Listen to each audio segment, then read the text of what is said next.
Olá! Neste vídeo vamos falar sobre a carta de controle. Vamos lá? A carta de controle também é conhecida como Controle Estatístico de Processo, CEP, e Gráfico de Controle. É uma ferramenta muito utilizada para acompanhar um processo e ver se ele está seguindo conforme o esperado, indicando quando ele apresenta sinais de desvios. Dessa forma, podemos agilizar as ações para impedir ou corrigir os eventuais problemas do processo, gerando assim mais produtividade e eficiência. Seus principais benefícios são identificar gargalos, monitorar variações, facilitar a detecção de erros em um processo, diminuir retrabalhos, diminuir custos, identificar oportunidades de melhoria, valorizar a gestão da qualidade, garantir a melhoria contínua. Mas, como funciona a carta de controle? A estrutura da carta de controle é muito visual e possibilita uma fácil compreensão dos dados. Como principal regra, temos pontos dispostos fora do limite de controle, indicam que o processo está fora de controle, sendo necessário identificar as causas do desvio e aplicar ações necessárias para que as variações fiquem dentro da média. Mas, se todos os pontos estão dentro dos limites e dispostos de forma aleatória, consideramos que não existem evidências de que o processo esteja fora do controle. Como elaborar uma carta de controle?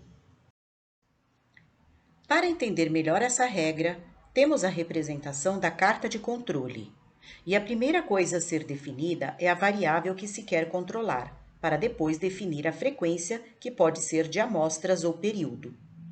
Por fim, é preciso definir as três linhas limites, que são a linha média, o limite inferior de controle e o limite superior de controle. Então, a linha média está relacionada à meta, ou seja, qual a meta que se quer alcançar naquele processo. O limite inferior e superior são os espaços aceitáveis abaixo ou acima da meta. Em seguida, é preciso preencher os dados e ligar os pontos para então verificar a variação do processo, fazendo uma análise para ver se os pontos estão dentro ou fora dos limites. Dessa forma, se as ligações dos pontos estiverem fora dos limites, fora dessa linha vermelha, quer dizer que este controle não está dentro do desejável. Mas, se estiver dentro, quer dizer que não existem evidências que mostram que ele esteja fora de controle. Sendo assim, ele está dentro do processo. Dessa vez, Michele se deparou com um problema relacionado à pesquisa de satisfação dos clientes, onde foi identificado que o mês de setembro apresentou uma nota muito baixa nos clientes de um consultor. Então, Michele resolveu fazer uma análise mais aprofundada, verificando as notas de cada cliente, e colocou em uma tabela as seguintes informações. A meta a ser alcançada é 9, ou seja, os clientes devem dar uma nota a partir de 9 na pesquisa de satisfação, sendo que a nota mínima aceitável é 8 e a máxima, que é muito desejada, é o 10.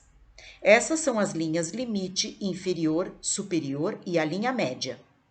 Depois, ela relacionou os 12 clientes do mês de setembro e colocou as notas que eles deram na pesquisa de avaliação.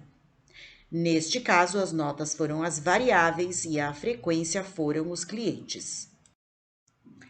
Antes de analisar o gráfico, ela preencheu essas três colunas com as notas já definidas, correspondentes à média e aos limites inferior e superior.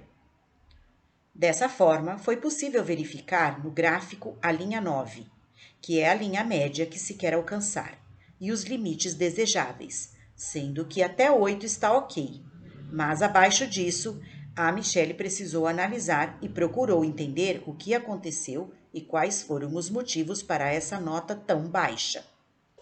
Então, analisando o gráfico, ela verificou todos esses pontos fora dos limites desejados e já tomou medidas para entender os motivos que levaram a esses resultados.